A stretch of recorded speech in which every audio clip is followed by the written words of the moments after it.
Hello, everyone, and welcome to Get Better, a show about two longtime friends trying their best, growing up, and hopefully getting better. I'm Zach Johnson. And I'm Sam Cherry. Hello, Sam. How are you? I'm good. I'm checking through. Got my paper here. Just getting it open. Yep, that's it. And no news. Nothing. Yeah. News. But that's fine because we're not. Our audience has never come here for the news. Crack open a brewski and no news. Just hanging out. Apparently nothing is going on. Nothing's going on, which in is the world. Why this show is going to rise to the top. I Yet know. another big fat just loving on ourselves for this episode because we just recently got to 2,000 unique downloads. Oh yeah, So- that's true. I figure we're not going to give everyone an update every single time we hit like 1,000.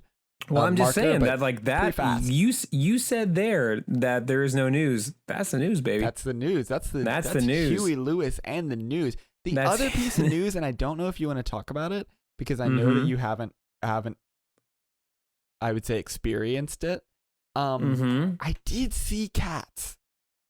Oh, good. Finally. I was wondering when we would be the Cats podcast. So it's here's- finally happening. So and I don't just mean several cats outside of my house, although I did also see that. No, I did see Cats, the 2019 film, and it has consumed my brain like some sort of elder god. Mhm. I think I did see Cthulhu or Vox-Sagoth or whatever, and it has consumed my whole mind. But I watched Cats. So you know how my personality is just basically whatever podcast I heard last.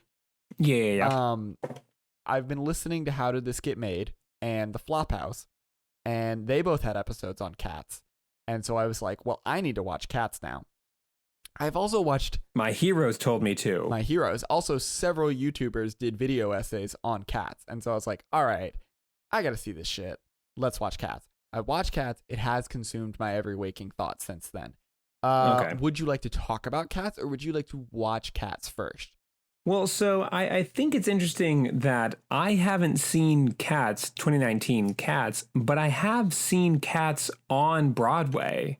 Then I think we are there. I think that is Yeah, all the information so- we need. Yeah, I know enough about 2019 Cats to know that, God bless them, they try to give that thing a plot. And so I'll kind of give my sort of situation, sort of Sure. vibe with it. So I was in I the love upper that we're balcony. doing a Cats episode. This is Cats. Yeah, All right. yeah, this is the Cats episode.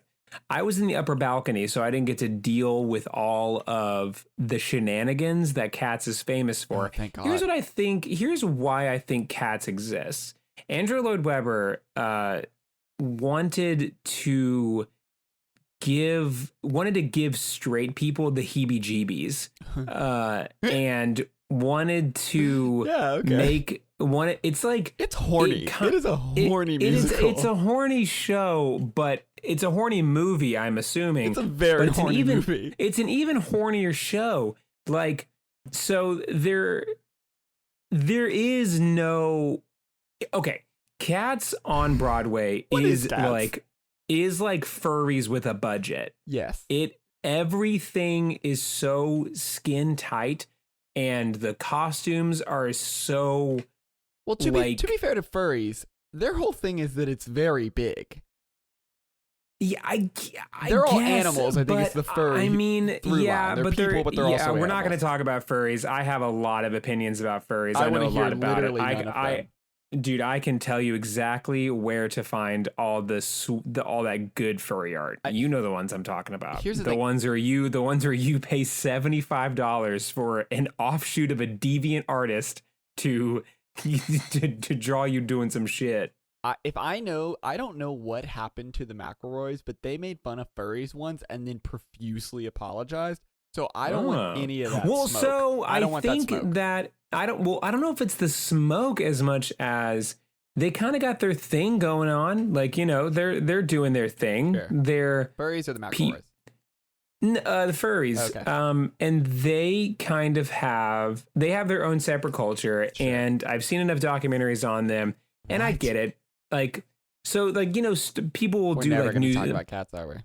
people will do news stories on furries, and it's just like it leans into a kind of like, what the look at you freaking idiots, and they kind of do that. You're sort like of a vibe. blue wolf. Yeah, what are you gonna do? Like, be horny with it? Anyway, I'm having regular missionary sex over here.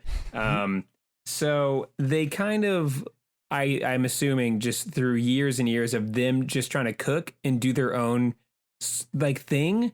Like, yeah, to the uninitiated, it's cringy, but most fun things are. Like, if you get involved in like a club or get involved in a thing where you feel that you are representing yourself, or you feel that you are being able to experience life in a way that you can't for like a merit of like social reasons as well as like maybe physical reasons. I feel like just you've want turned your entire opinion 180 in the same sentence, and I'm so confused.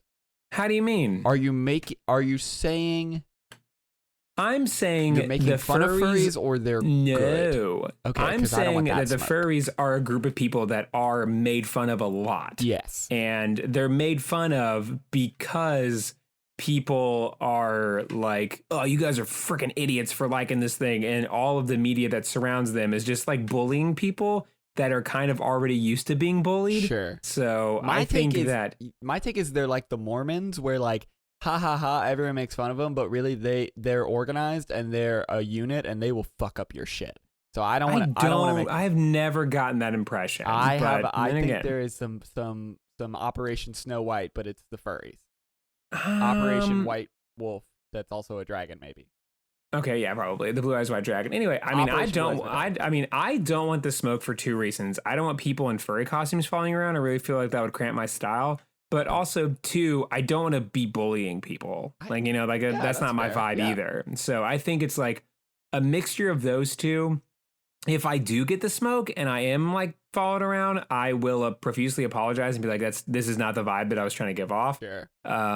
But Good vibes also only, that's our whole it's more because, you know, I don't like it's just like it is just the lowest hanging fruit and like the cheapest pot shot ever. Sure. It's like Guy Fieri. It's like we've done this. It's like I get it. Yeah, he wears a shirt like, and he like He no doesn't matter give how a much you fuck. make fun of him, he seems to be cool with himself. Yeah. So like it says more about you at this point. Sure, that sure, like sure. you just can't wrap your brain around something being different than you. So it's just like you're gonna be the Village People, not the Village People, the band. You're gonna be the Village I thought People that's what you meant. from. That says more about you're me. gonna you're gonna be the Village People from Beauty and the Beast, and you're just like Sure. and then you're gonna take them to the YMCA. So my whole point was that furries look different than the people in Cats. They do look different than the people But in Cats, but yeah, furries on a budget. boy- Whatever. Fine. But boy, oh boy, so Boy, oh Cats, boy. they're dressed in this hypersexualized way, and a shtick they do, and they do it every show. And I don't know when this started, but God, I wish I knew. So I had a time machine. I would just go on stage and be like, guys, don't. I know you're thinking, don't do it. Please. But if you could talk anyone in Cats out of literally any idea, there wouldn't be a musical Cats. If you could That's talk true. them out of one Like- weird fucking thing, like you could talk them out of Yeah, any yeah, weird yeah. fucking thing, and there'd be no show.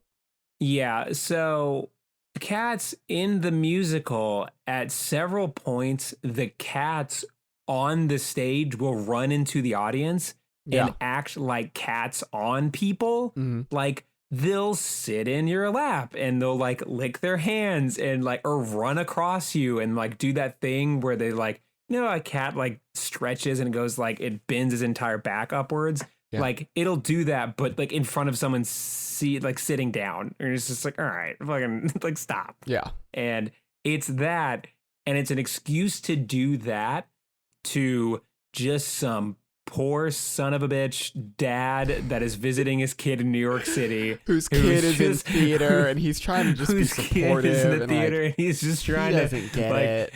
yeah, his like dad already is thinking about the crops in Idaho or whatever, and He's is like- just trying to be supportive. My boy and was in Cats our is town. They didn't even have any props. I don't even fucking get it. There was Yeah. no props in our town. What was he doing? He Yeah. was just pantomiming the whole thing. This is Yeah, nothing. yeah, is literally just trying to understand his son, and like Cats just like beats you over the head with it. Like this is weird, and like we're gonna punish you for coming here. Like, how dare you come here? That does feel, you know what? That is exactly what it feels like. The movie, and I assume the musical, is like, fuck you for watching us. Okay, I guess. It truly My is that, bad. because if, like me, you don't know what's going on in Cats, the musical, the stage production, there isn't a plot. It's just No, a bunch it's a of cats review. being like, I'm Humbledy Bumbledy Boop, and I like to eat ice cream with a scoop. And it's just that and that. Right, and then for the rest of the song is Humbledy Bumbledy, Humbledy Bumbledy, Humbledy Bumbledy Boop. And they do that for 2.5 minutes. And they do that for 2.5 minutes. And then, yeah, and then it's intermission. And you're like, what the fuck was that? And then they do it again for a shorter amount of time. Yeah. And then they go like, well, Scrumbledy Bips, you win the competition and you get to die. You get to go to the die. heavy You get side layer. to die, Scrumbledy Pips. And so get on that balloon. Flies you straight to hell. Like, get out of here. And remember, And- cats are not dogs. Goodbye. Okay. It's that. And then a cat is like, now you understand our ways. And it's like, no, I do not. No, I don't. And then, yes. yeah, no, it really should end with, now that you've seen that, fuck you for coming here. How dare you? Cats are not dogs. Why did you show up here? It's literally Judi Dench looking into the screen and going, looking into the camera after having never looked into the camera the entire film, looking into the camera and saying, now you understand what a Jellicle cat is. And it's the biggest fuck you. Like, 'Cause you were in this movie. You know I don't know what that is. I truly do think it is like some type of like it is the maddening experience you must feel of like being a shut-in or like someone like a loner with like a broken leg, Yeah. a la Rear Window, Sure. who's just watching cats in like physical cats Yeah. in their alleyway outside of their house for hours and hours on end, and like kind of inventing a story about them. Well, that's And sort then, of what like, T.S. Eliot that did. person writes down all of those maddening scrambles and then hands it to you and goes, now you know what it's like to be me. It's like, I didn't want that. Okay, but I have to interrupt for a second. Do you know where the origin of Cats, the musical? It's a book of poetry by Shel Silverstein, I believe. T.S. Eliot, but yes. Yeah, So okay. it's called Old Possum, and it's in a collection, Old Possum. I don't know if they're all these cats thing, but he wrote a series of essays about cats for children, and it's like Scrimbleshanks the train car cat and Grisabella Grisabella the glamour cat isn't from that book, but whatever. No one cares. No one gives a shit. Anyway, all the cats from there, all the cats from Cats are in this series of poems by T.S. Eliot, which is why it's a review and why it is so like silly and nonsensical, is because like that is the source material and again, I'll get more into this when I get into my read on Cats the movie, but yeah, it literally is a guy who wrote a bunch of short poems about cats and then was like, here you go. There's no connective World. tissue because it's just like Scrimbleshanks the train car cat, and like that's it, and it's like, okay, whatever. But anyway. Yeah, so talk more about it. Okay. How is the experience? I'm gonna tell you this, and this is I think this is a safe place between you and me and the listeners, and I'm not joking or trying to be like contrarian. My honest opinion is that Cats is a good movie. Oh. I think Cats is good. In fact, Do you think it's good because you have the retrospect? I of think it? it's good because Like I had you the you before. experienced it like almost kind of like not necessarily like you had a lead in. Like Yes, the that's people that exactly saw why it I liked opening it. night were not prepared. They were just like, she's like, what is happening? Well, that's- But you were like, I know, I know it's about to happen. That's why I think you would like Cats the movie, because it is fucking wild. I think the biggest barrier that I took from it that I think would make the movie make some kind of sense is the whole Jellicle cat thing. and kind of the Judi Dench thing, which is very, very funny. And honestly, the only part of the movie that I thought was actually like bad, and the VFX, some of the VFX are bad, but the only part of the movie that I actually thought was bad is her turning to the camera at the end, because it is so like weird. It's a weird choice as a movie. But the thing about Cats is that like the premise, as I understand it, is cats, the animal, talking about their lives from their own perspective. That it is all like little kid made up play, because there's so many things that happen in there that like, I think Scrimbleshanks, the train car cat, which if you haven't seen that scene, just go watch it. It actually is like genuinely fun. It's a bop. It's a fun song. It's a fun number. The visuals are great. Like, it's a cool scene. Like, Scrimbleshanks is a great, it's the best part of the movie. But his whole thing is he's like, he works in the train car, or he works on the train station, and the train can't go without him. And he has to like find a thimble or something. And once he finds that thimble, then the trains can go. And he just keeps talking about how important his job is, because he has to get the trains to run on time, and nobody else will. And, you know, it's really important that, and no one else will get on time.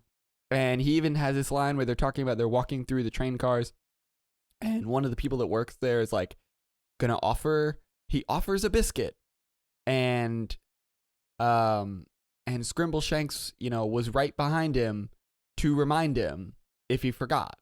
So like the fiction that they're painting is that he is a cat that lives on this train, and in his own conception of himself, like this guy who works there is just like doing his job, and Scrimbleshanks is behind him like, oh, see, well, you got to remember, oh, okay, you took care of it. He's doing nothing. He's just a cat. And like the cat is not actually making the train car go on time, but his like little kid pretend world of his life is that he's making the train. And the same with the Jellicle cats. Like, if you listen to them describe a Jellicle cat is just a regular ass cat. Everything they describe about a cat.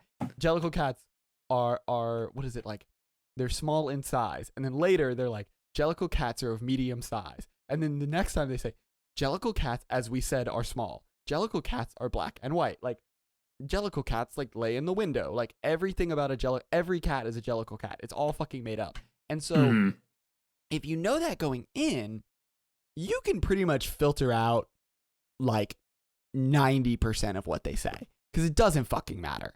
Nothing. If you go into the movie, here's my preface for Cats. Go into the movie understanding what this movie is trying to do, which is we are going to do a bunch of fun dances and songs where we say nonsense words and talk about cats. And it's mostly just fun, and we're kind of joking. And none of it makes sense because it's from the perspective of cats. If you go in with that, it's a phenomenal ride. It's awesome, and it's super fun. The plot didn't bother me. I don't know why everyone's so pissed that they gave it a plot. The plot is flimsy. Who the fuck cares? It's Cats. You know what I'm saying? Like, it doesn't even have a plot, you know? Well, I know. I'm saying the stage show doesn't, but the stage show makes no goddamn sense. And then you get to the thing, and it's like, oh, McCavity, he's trying to yada yada. But the plot is fine. Who cares? I mean, who cares? That is my attitude about Cats. It's like, who fucking cares? It's Cats. Like, it doesn't matter. Like, none of it matters. It's a ton of fun. It's absolutely wild and bonkers from beginning to end. The first Jellicle song, I think that should be the tip-off, right? When you see this movie, there's no way you can hear that song where they do say the word Jellicle, a made-up fake word, 75 times in a row.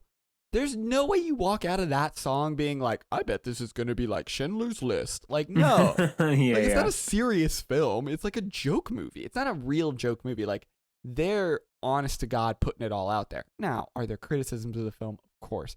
It is a ridiculous film. But, like, it's not... I'm not trying to be like... I think the movie is effective at what it was trying to do. And this is coming from the guy who really enjoys like a plot-driven story, who likes things to happen and have consequence and have... But if a movie says from the front... It's what we talked about a long time ago, where we're like, I feel like a dumb guy in movies because I don't know walking in that it's going to just be some random bullshit. I knew with Cats, this is some random bullshit. Don't sweat it. Don't try to figure out what's going on. If you don't understand a scene, it doesn't fucking matter. If you don't know, there's a character whose name I don't remember, who's like the main narrator of the stage show, who is also in the movie. They might never say his name, and he like 3/4 through the movie, I'm like, is he in love with Victoria? What's happening? Who are you? Why are you here? And I had that thought for about 1 second, and then it was like, oh, why the fuck do I care? Like, who? Hey, now they've got Gus the theater cat, and he's gonna do his song now, and who cares? And it doesn't matter. And it's just a bunch of fun. You just go from scene to scene. It's just a bunch of fun. Loved it. So Cats came out, the musical, it was in 1981. Yes. And it's been going on forever, and it's kind of famous for going on forever. Yeah. I think that in that it almost is in its own side world, like a perfect musical where it's just like there is no pretense. Yes. There's like, hey, here we go. Here it is. It's just a bunch of songs. The costumes are zany. Here, this is it. Yeah. Like you don't have to know anything about it. There is no like this isn't Les Mis. You know, you're not going to take something away from this or whatever. Like you don't have to understand the context. It's just like you've seen a cat before, right? All right, you got it. Let's go. But even if you haven't, who cares? You don't learn anything about cats. You don't really even need to know. I mean, of course, everyone knows what a cat is, but you don't even really need to know what a cat is to understand what's going to happen in this musical. Like, it doesn't matter. Nothing matters. That's where I'm at. This is why I'm afraid that I've fully gone to the heavy side layer. But even that, okay, they don't call it heaven. They don't call it the afterlife. They get like reincarnated or something. No, they say. Oh, no, I mean, but they don't say that. They say you go. You're the Jellicle choice by Old Deuteronomy. Here's the thing: all of the Jellicle cats are going to sing a song about their name and what they do, and then at the it's Jellicle a talent ball, show. It's a talent show of cats. And then Old Deuteronomy, who maybe has been living forever, is gonna make the Jellicle choice. And they're going to fly in a balloon to the heavy side layer. That is the plot of Cats. Honestly, I mean, from like a cat's point of view, a really old cat, I mean, as far as you know, she's lived forever. She might have. I don't know. It's just here's what it is. It does not take itself seriously, so I'm not super worried. So when people see it and they're like, that didn't have a plot, it's like, yeah, but that's like saying a painting didn't have a soundtrack. It's like, it's not trying to have a plot. Like, I know, where is Zach Braff to get a soundtrack for this painting? Like, God, Guernica could just use a little Metallica behind it. Oh, fucking shit. Now I understand it. Now I get it. This Rembrandt makes a lot more sense when I have all of this Old Crow Medicine Show playing underneath it. Now I get it. Mona Lisa smile. Mona Lisa smile. Finally. Anyway, I just think it was a wild ride. I think a lot of it, what helped is that I did know how fucking crazy it was going in. And really, not even that it's crazy, knowing it's a review. Like, knowing, like, hey, sorry, slow down. What's going to happen is they're just going to introduce a cat, and then they're going to sing a song about who they are and what they do, and then they're going to go away. And knowing that going in, it was a dream. It was a lovely show. Brother, I feel like I would have to eat my own shoe if I have not talked about this in the podcast yet. Have I talked about Starlight Express? No. It sounds vaguely familiar. Okay. We texted about this? I don't think so. Okay, so anytime Cats gets brought up, I have to bring up Starlight Express. Go ahead and do me a favor and just hop on over to your Google machine and go to images and type in Starlight Express. Just like a Guys and Dolls thing? It's like something. Okay, this looks like Cats but humans. So this is not Cats but humans. This is Cats, and if you go down a few more pictures, you'll see that they're on a roller skating rink that is elevated sideways. This is not Cats but humans. This is Cats but trains. Sorry. Trains. Okay, slow down. Starlight Express is Cats but trains. I follow. So Starlight Express is a 1984 musical written rad. by Andrew Lloyd Webber, the exact same guy that did Cats. And the musical tells the story of a young but obsolete steam engine, Rusty, who races in a championship against modern train engines in hopes of impressing a first-class carriage, Pearl. Are all famously, of these... Oh, sorry. Go ahead. Sorry. Famously, the actors perform the entire show on roller skates. Are all of these people that I'm looking at trains? They're all trains. Oh my god! Every single character is a train. Give me the Trains movie.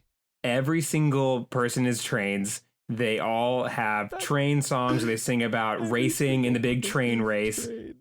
So the story behind this is 100% wild. So Andrew Lloyd Webber wanted to do a Thomas the Tank Engine play. Okay.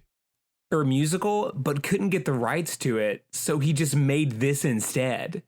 He just made a story about these people that dress up as trains, and the entire thing is on roller skates, and they just roller skate around and sing songs, and like all the races happen in real time. Like they're really, I mean, they're not really racing, but they're actually, yeah, but they're racing the same. They are racing like the performers at medieval times are actually sword fighting in front of you, or like the Washington Generals. Like they're not really giving it their level best. Yes. So not only is like this show opens in America and everyone collectively went, what the hell is this? What are you talking about? Andrew Lloyd Webber is like, yeah, you're right, never mind. But through just like backyard sort of like popularity of people like hearing about it, like kind of like, what's happening? Like, what are you talking about? It's Cats but trains? Wait, now did this come out before or after Cats? This came out after Cats. This came out 3 years after Cats. So if anything, this is like the companion piece to Cats. It really is Cats but trains. This show holds the 9th longest running theatrical production in the West End, which is in London, having performed 7,409 times. Jesus. And not only this, Starlight Express is hands down, like it is the avatar of the musical world in Germany, and it is the most popular musical in Germany, such that there is a town in Germany that has a theater that is designed only for Starlight Express. Oh my God. It has the full like around the audience racing track where they go around and they perform it like until the pandemic. Obviously they performed it like every week out, that it just goes on forever because it was so popular. I was gonna ask a stupid question. I was gonna say, do they perform it in German or English? But probably English, but most people speak English there. Yeah, I mean, I have no idea. It doesn't matter. We can get some tickets and find out. I mean, I was just thinking, fuck, I want to see, like, when the pandemic is over, like, yeah, and Starlight also I Express. end up with some money, I would love to get on a plane and go watch Starlight Express in Germany. There is footage of it on YouTube, and like even if you just type in Starlight Express GIFs, like if you type in Starlight Express GIFs, you get a pretty good idea of what's going on. I mean, it's like, Cats but trains. I know what's going on.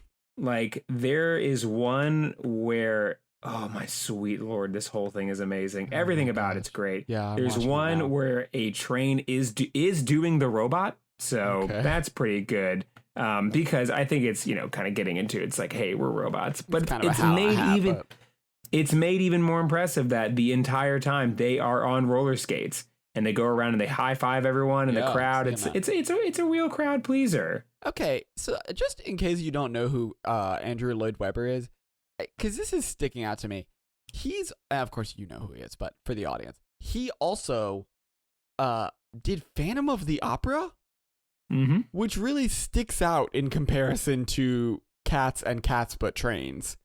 So I don't think so. Really? I don't think so, because Phantom of the Opera is also buck wild. Okay.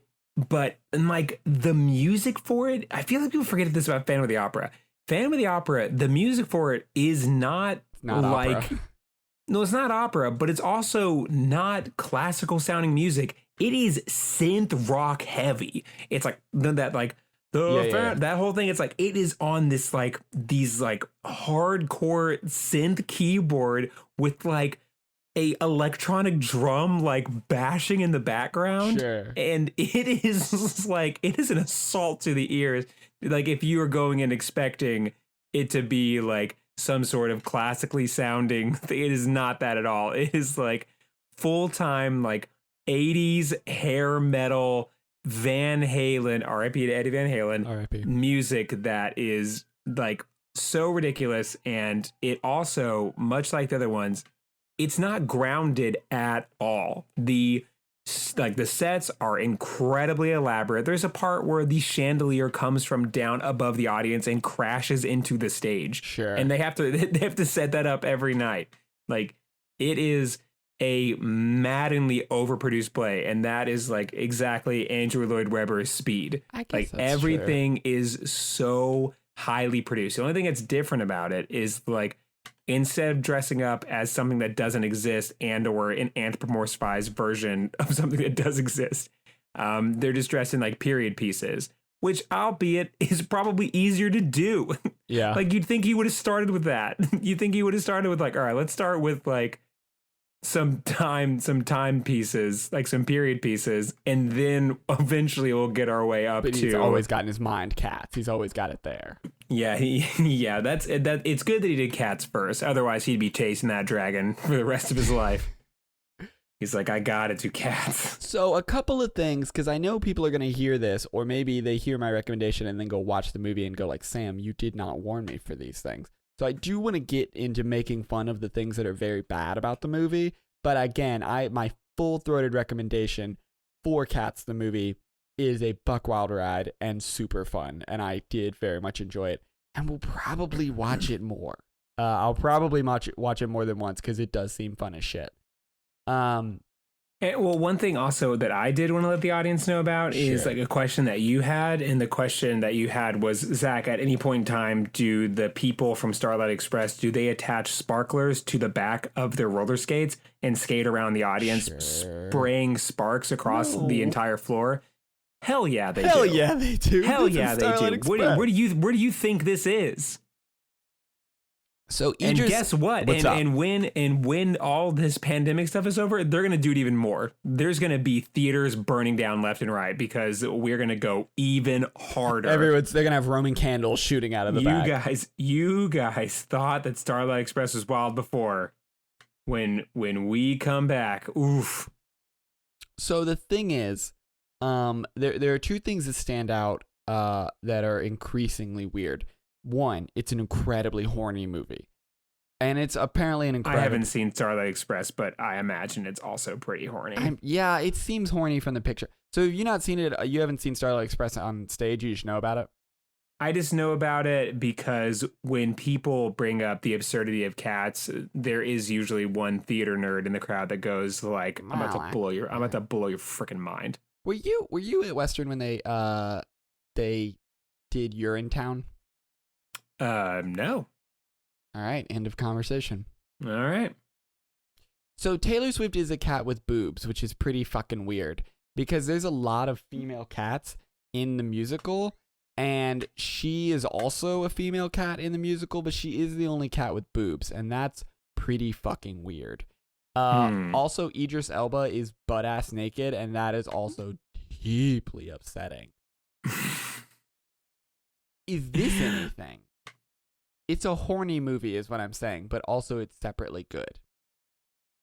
Okay, or at the very least, it is separately weird. It is exactly what it is, and should not be criticized for not being what it isn't. Yeah, that is. I guess that's what I'm trying to say is that like the movie is not bad. The movie is weird, but it comes from incredibly weird material, and like it was always going to be weird because like just the fact of the matter is like it's fucking Cats, dude. Like this is what it has to be.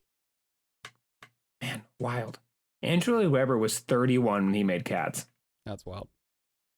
31. And also, oh my gosh, he's really doing it. Jeez Louise.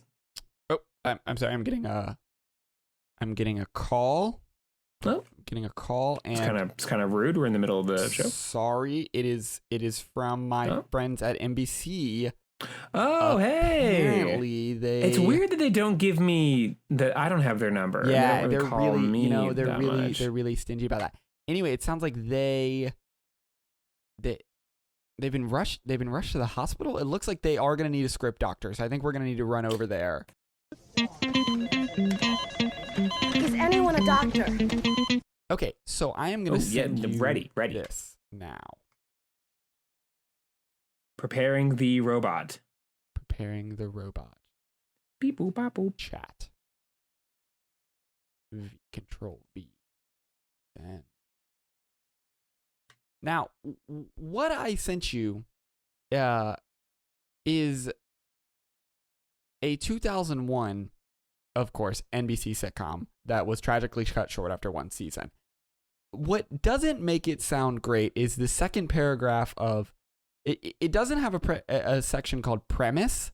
It only has a section called development, which is not a good sign. And the first sentence of the second paragraph. Oh my gosh! Okay, I'm sorry. Did you get the it? audience does not yet know what the title of this is. But it's exactly as I was looking at it, I was like, why is this name familiar? NBC had high hopes for the show. Not a great way to start. As it was created by the once respected, it's getting bad every word of it, Bloodworth Thomason.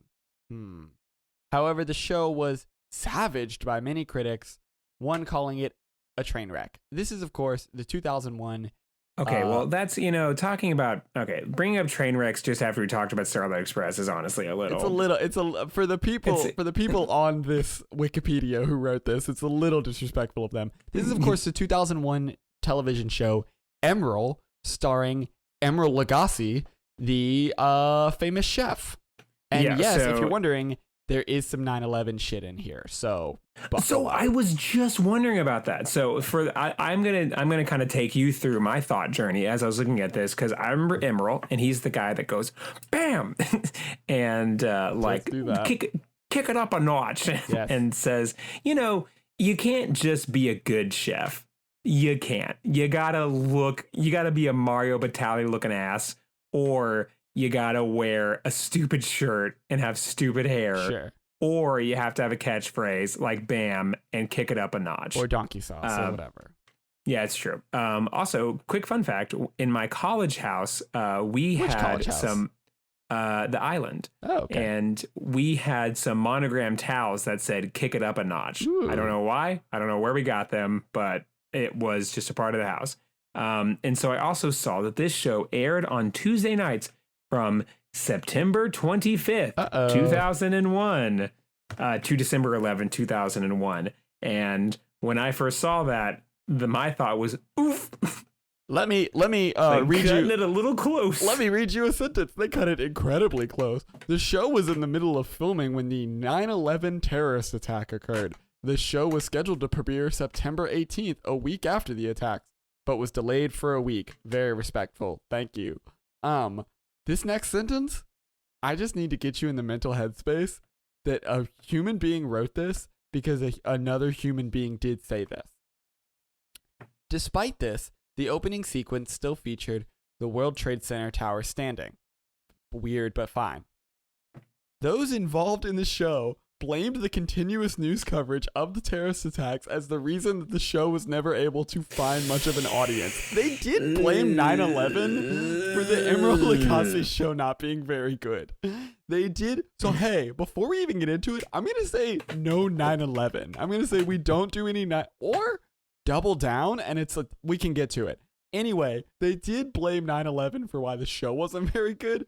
Others blame its non-acting leading man and objectively unfunny scripts. That's what it says, and it has a citation, although I don't know what the citation is. I like this here because I'm reading the same thing you are, and there is they do blame 9/11, which smoke 'em if you got them. Like, if you have excuses, might as well use them. Okay, the citation is to an article that is titled, "Is Osama bin Laden responsible for the failure of Emeril Lagasse's sitcom?" Now that's that's maybe. the long game. That is that was the long what he was game. planning. Yeah. Oh, God. This might be the worst show that we've ever reviewed. Osama bin Laden, famous for just wanting also to be a celebrity chef. Yeah. No. Anyway, I like here that it says objectively unfunny. I love that. Because funny. Because a funny is objective. That's the whole thing. Where, like, you know, I don't think that, you know, Carrot Top is funny. Sure. But I mean, he has a show in Vegas, so I mean, like, somebody must think he's funny. I think heads or like, you know, for this. I don't think racism is funny. Sure. But like, you know, Jeff Dunham invented it and made a whole career out of it. True. So I mean, I guess, you know, but to say that Emerald is so objectively unfunny that all audiences were like, no chance on that. And I think the only way you can be objectively unfunny is if this movie is the most intense drama of all time. Yeah. Wait, I'm sorry. Is that what you're suggesting, or is that what you're saying it probably was? I'm saying I haven't seen this show, but it's like, if it's objectively unfunny, it's just like, this is like Schindler's List. Like, this is not funny at all. Well, it was planned. The next paragraph says it was planned to be a very sophisticated grown-up comedy, and that would, quote, do for men what women did for designing women. I don't know what that sentence means. What is designing women? There's a link, but I don't care. However, a regime change at NBC left the show without any defenders at the executive level. So I think a lot of people did get fired for Emerald, the 9/11 show. And maybe we shouldn't brand it that way, but also, can you believe the fucking balls on these guys where they're like, our show was great, but there was people were talking about 9/11 too much to enjoy our funny chef show. Yeah, and it was just like, I like, yeah, that, because you know, it's great because you're just like, guys, we pushed it back another week, like, drop it. Like, it should be fine. That's the thing. That's what's crazy too, is they're like, it is too close to 9/11. We shouldn't premiere our show. But a week later, yeah, it'll be fine. Come on, what are we gonna talk about this for, like, 19 years of endless war? Come on, that's crazy. Let's just push it back a week. So you accidentally made a big goof, which was you didn't look into Designing Women. And I will say that Designing Women was made by Linda Joyce Bloodworth Thomason. So same person. Does seem like just a supervillain name. Okay, fine. Maybe, you know, it had 163 episodes, so I don't think it's going to see its way to the Script Doctor, but fine. Maybe I'll look into it later. Oh, she's close. She is close friends with Bill Clinton. That's fun. Oh, and also Moloch, turns out. Go figure. Well, listen, that is, you know, if you're gonna have a supervillain name, gotta have supervillain friends. So what do we do? Yeah, now I'm just kind of looking into her stuff, but I'll get off of that. Boop boop. So let's look at the show. Okay, wait a minute. I do see that the first episode is called Fat. Did you notice that the last two episodes, they have the same director, Harry Thomason, who I assume is related to Linda Bloodworth Thomason. But he directed the first 8 episodes, and episode 9 and episode 10. The director and writer are to be announced. Really holding out for that one. Really holding out to be announced. Hey, maybe they'll call me. Maybe they'll call us to write it. We could do it. Honestly, they probably are.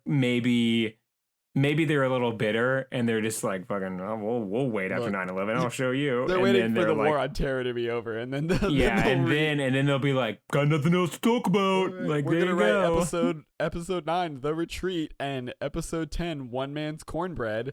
But we have to wait for the war on terror to be over.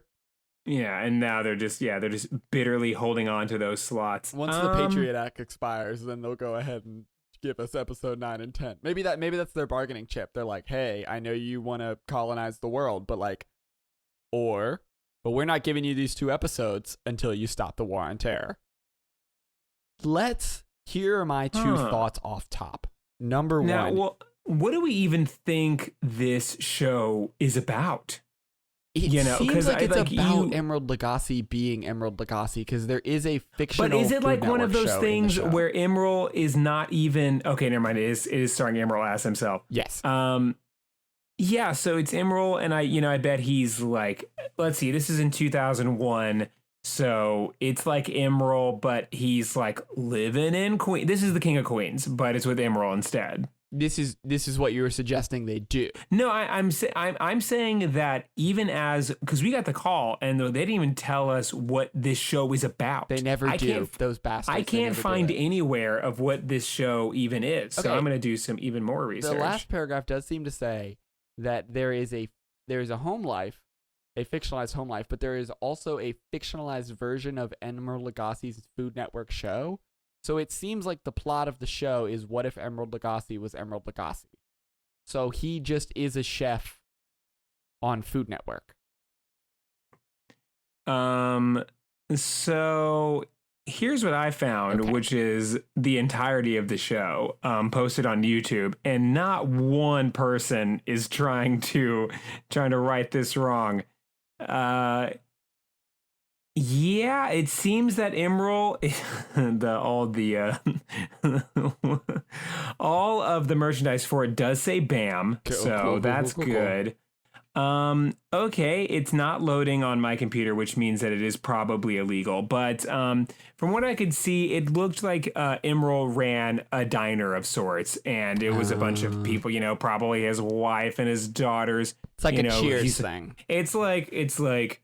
Man, I'm doing all this work in kitchen, and then I go home, and it's like even more chaotic. I get no respect. What's the harder life? The life of a chef I'm working all the time, or at home where I'm working on getting my daughter to not smooch her boyfriend? Like what kind of life of a TV star, Emerald? It seems that the tagline is comedy that cooks. Here's what I'm suggesting: either. Number one, we don't bring up 9/11, which I think is good. I think Number that's two, good. I think that is an idea that we could really follow through with all the shows that we write. It seems like a lot of them. All the shows that we write, I really feel like there should be we should always start with rule 2. Like I have like 2 ideas. The implicit rule is don't bring up 9/11. Yeah, so if you have 3 rules, or if you have 3 ideas, say you have 4, and be like, rule number 1 is rule number 1, and then rule number 2. Yeah. First rule of Fight Club: don't talk about 9/11. Yeah. Yes. So rule number 1: don't talk about 9/11. Or idea number 2 is we talk a lot about 9/11, and Emerald is so affected by the effects of 9/11. That he enlists in the army as like a chef, so then it's like a MASH thing, but he's the cook. So he goes over to Fallujah and he's like cooking it up. Now, I don't think that idea is very good, but I just want to put it out there. Here's idea number 3. Here's where I just want to throw those out, but here's what I actually think. We get a new chef, but it can't be Guy Fieri because that joke seems played out. So we get a new chef in there with some new shit. And then they have their own show, and it's like Creed. You know what I'm saying? It's like Creed. It's like Creed, where Emerald Lagasse is Rambo, and the new chef is Creed. Yeah. Does that make sense? So it's like Creed. Yes. That's what I'm thinking. Is we get some new shit in there, and not a gritty reboot, but like a Creed. I'm saying Creed. That's what I'm putting this. Okay, I do like this because because Emerald seems to have fallen from grace. He's not doing a lot of new stuff, and also you could very easily kind of. Because the idea with the show not being on the Food Network is a tragedy, because I can only imagine the Food Network works like an old 1910s Hollywood studio where all of the actors were paid. They like worked for the studio and they were working on like 9 movies at a time. Yeah, they just like company went in, script, yeah. Yeah, they just went in like 9 to 5, and then it's like from 2 to 7 you're working on Casablanca. Sure. And then like the other day you're doing, I don't know, some Fred Astaire movie. And so if you get all of them under the banner of Food Network, you could really, because I mean, like Food Network is one of those things that it's on all the time. We're doing it. Doing it, the motorcycles? I said that it wasn't going to happen, But here we go. You ready? Yep. We have a spiritual sequel to the Emerald Show, where Emerald is the leader. Like he's his leader. He's teaching the ways, but he's like a down and out chef. And throughout some episodes, because it's like a fun little sitcom thing, and he is just like, I have a friend I want to introduce you to. Guess what? It is Guy Fieri. God damn it! It can't be Guy Fieri. No, well, hold on. So I'm thinking like this is basically what I'm pitching with, and I don't know enough about these friggin' people. Sure, I don't know. Fuck, I don't know. If Bobby Flay is there. We need I to don't pull know. Sophie in. She is the resident Mario Food Network expert. Mario Batali and Bobby Flay Sure. and Rachel Ray. they're all Rachel Ray. They're all there. Paula Deen is not there. She is for unfortunate reasons. I sent Evan a signed so she came to Western, and I found a signed photograph from her in the Goodwill at Western. And I sent it to Evan. Wait, what? That's the whole story. When did you? Paula when did Deen, you after find she very this? famously said the N-word a bunch, did come to our college to do which is a power move. That's a power fucking move. king shit to be like, yeah, I said the N-word a bunch, and now I'm going to college. And she was just didn't, like, I said that. college. And she's like, I said that shit a long time ago. So like, it said- didn't affect my bag then. It's not gonna affect my bag now. But I'm the old Southern cooking lady. I think you should have assumed I said the N-word. Anyway, she did. It was wrong of you to assume that I didn't. Yeah, that's fair. She did, and it blew up her whole shit, but I guess not so much for PBS at WKU. I could be totally fucking this story up, and it was the other way around, and actually she went to PBS, and then everyone found out she said the N-word a bunch. But anyway, she came to the PBS station at Western. That happens, right? Separately, and Evan filmed it when he was working for PBS. Separately, years later, I went to the Goodwill over by the Crazy Eggs. What the hell is that restaurant called? Wild Eggs. Crazy Eggs. I'm a fucking idiot. Anyway, I went to the Goodwill over by Wild Eggs, and I walked in there and I see a framed photograph of Paula Deen that says like, "Keep it salty, honey," or fucking whatever. And I was like, I must own this. Don't forget the butter. Yeah, this must be from when Paula Deen came to town like a year ago. I don't know why someone has this photograph. Or even more confusing, why someone would fake a photograph of Paula Deen and her signature. But whatever. So I bought it for like $1 and shipped it to Evan. He threw it away. Oh, No, he actually man, kept it on his mantle for years, but then his wife, they just got married. His now wife was like, yeah, I don't want this framed signed photograph of Paula Deen in my house anymore. It's We just just throw it in like, the garbage. This is really funny. I'm sorry. So Anyway, she will not be in the show because of all the N-word stuff. she'll not be in the show. While you were doing that, I was looking up the most successful Food Network stars. It is. And I fascinating. did see a guy named Wolfgang Puck, Oh, yeah. who I, honest to God, have never heard of in my entire life. Okay. But his name is Wolfgang, which honestly is a power move and cool as hell. Okay. Let me pitch you something. We have a spiritual sequel to the show. All the people come together, right? Yeah. And then the president, not the current president, but imagine I don't know, the president from From Independence Day, Bill Pullman. Yeah, Bill Pullman. Bill Pullman calls everybody in and he's like, "Look, the aliens are coming back, but not like the Independence Day 2, but like a different Independence Day. The aliens are coming back, and it would be easier to train you all to be astronauts than to train astronauts to be professional chefs. So we need you to go up there, right? This is a long pitch, but I can give you the elevator pitch, but this is a show, so I'm going to tell you. So then they go up there. I mean, we already have NBC's here. Like, we don't need elevator they pitches fucking love anymore. us. We're We've in the saved, office. A bunch of their shows. So it's fine. They listen every week. The executives at NBC listen to our show every week. So anyway, they go up in the spaceship a la Fantastic Four. There's a big explosion.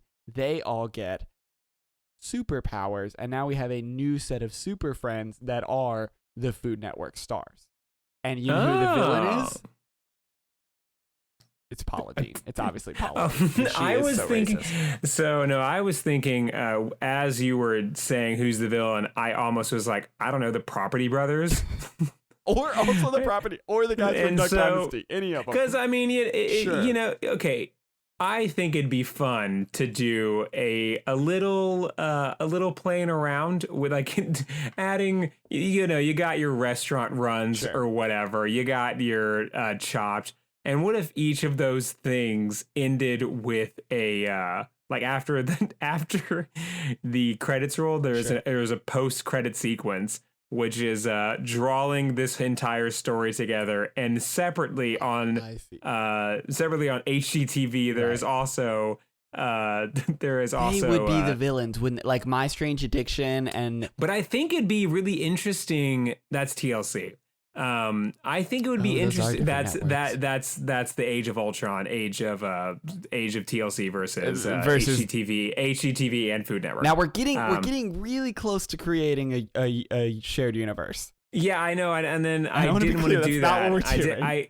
I didn't want to do it, but at the same time, you know, this idea is so good. Then, like, I think that our universe was so popular. So, Well, and to be what fair, I'm all of these pitching- people do live in a shared universe. It is the universe. Exactly, they already have. So we don't need to create a shared universe. They already are in a shared currently live universe. in one. They appear on each other's shows, and also we are in fact in all of the same universe. Yeah, of course. They're not fictional characters. It gets a pass. Exactly. So what I want is I want to create a fictional universe on top of our universe with all of the TV, food TV stars and all the HGTV stars. And not necessarily that they're villains, but they have different points of view. Oh, you want to do That's you know, how high you get a concept. high concept where it's like people who, because if you're watching HGTV, chances are you're also watching Food Network and vice Yeah, versa. let's be honest. So you're seeing things from their point of view, and it's like kind of like a Black Panther sort of situation. Sure. Like, oh, like I kind of get where you're coming from. I disagree, And- but I get it. And like, you know, it is a Captain America. It's a Emerald Civil War. Sure. Emerald and the Property Brothers Civil War. Sure. And there's two of Where them. they have to. It's a three-way Civil War. Isn't one of them dating someone famous? Oh, Zoe Deschanel.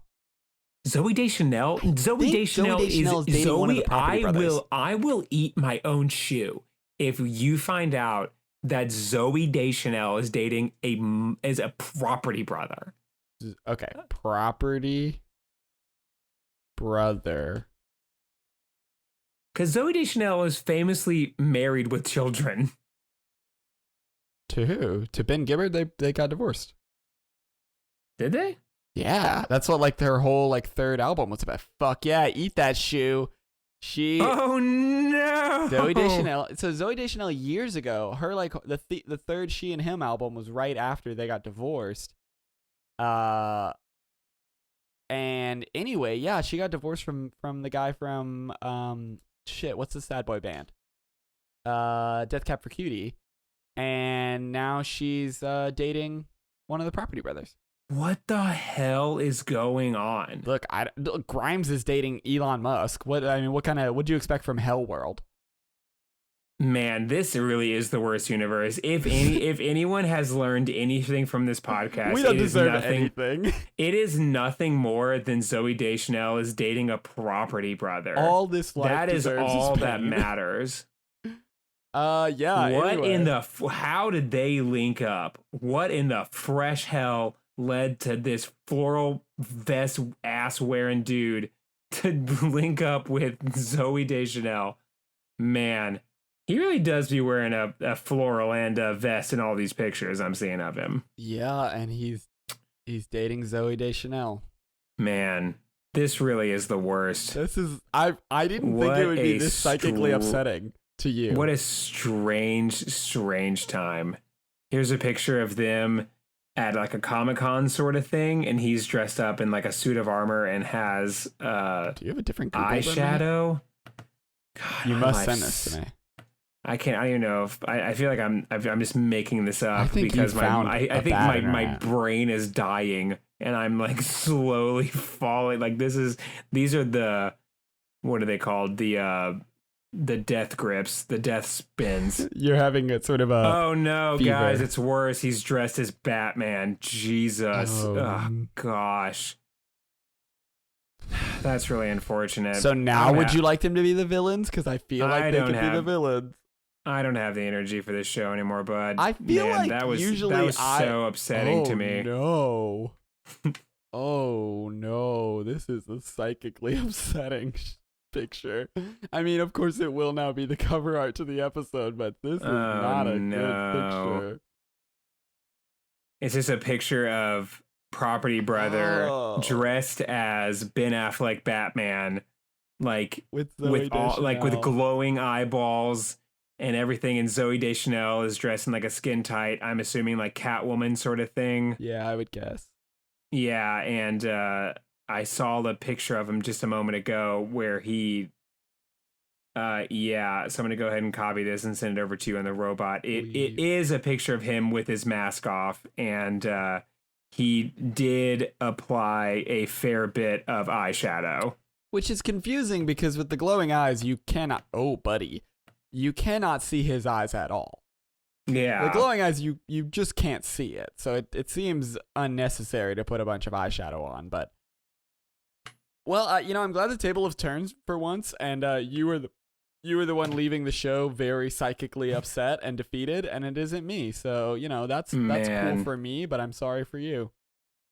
Yeah, no, thank you for doing that. On our Cats episode, I did not think this would be the most upsetting thing to happen. But as it turns out, it is. Anyway, yeah, it is. Thanks NBC. Yeah, we'll get that not shared universe. We'll get that script written right up. And definitely the Property Brothers will be the villains. They are definitely the villains now. How's the patient, Doctor? He's gonna make it. Yeah, sorry. Should I do the outro? Are you okay? I was just sadly looking at pictures of the of Zooey Deschanel. Well, guys, that was our show. We broke who really Zach. is like the every indie boy's first crush, because we all misunderstood 500 Days of Summer. Oh, I get it. And just to be like Property Brother, you never thought that your world and like your dad's world would collide in such a catastrophic way. So that's our show. Anyway, that's our. Go for it. Anyway, that's our show. Thank you all so much for showing up and listening to us ramble. I'm so sorry. Let me try that again. I lost my notes, and also I'm still so. Do you need me to do this? Can you do the outro? No. Bye, no, everybody. Anyway, that's our show. Thank you all so much for listening to Get Better. You can find us at Get Better Podcast on Instagram. That's Get_Better_Podcast on Instagram. You can also reach us at meetthefockers2 fockedup@gmail.com. That is meetthefockers2 fockedup@gmail.com. Let me know if you are as upset about this revelation as I am. And that's all I got. So we'll see you next week. All right. All right. See you bye forever. See you bye forever.